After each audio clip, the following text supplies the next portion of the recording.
On te dit que tu dois travailler, que tu dois réussir tes examens.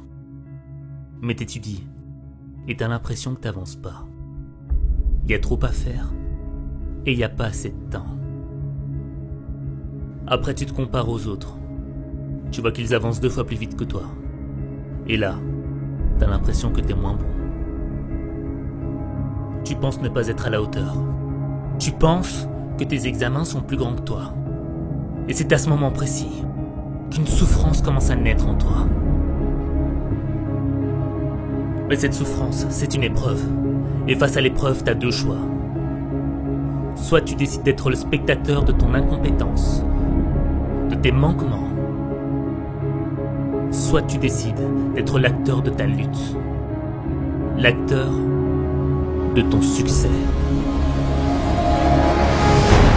Tu ne dois pas réussir, non. Tu dois vouloir réussir. On réussit pour une cause. Demande-toi, pourquoi est-ce que tu étudies? Vers quel rêve ça va te mener? Ton épreuve, c'est un combat. Un combat à court terme. C'est juste un instant dans ta vie. Tu dois voir plus loin que ton épreuve. Tu dois avoir une vision à long terme.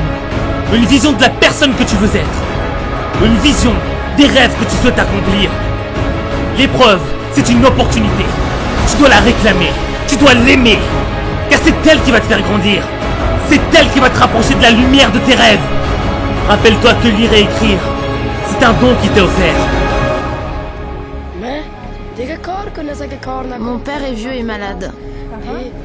Si je ne travaille pas, personne ne mange dans ma famille. La réussite, c'est 10% de talent et 90% de travail. Si t'as pas de talent, il te reste 90% de réussite. Deviens l'acteur de ta vie, reconnais tes manques et travaille pour t'améliorer. Travailler, ça ne va pas te rendre l'épreuve plus difficile, ça va te la rendre plus facile. Ce n'est pas parce que tu prends plus de temps que les autres que t'es moins bon. Ta réussite ne se définit pas en fonction des qualités des autres. Elle se définit en fonction des sacrifices que tu fais. Tu dois éduquer ton intelligence. Tu dois être exigeant avec toi-même, avec ton temps. Qu'est-ce que tu vas faire de tes prochaines minutes? Ta réussite, elle se joue sur les prochaines minutes qui passent. Ne laisse pas tes minutes se gaspiller. Ne laisse pas ton épreuve te maîtriser. Maîtrise ton épreuve. C'est toi qui crée ta réussite. Et tu vas réussir.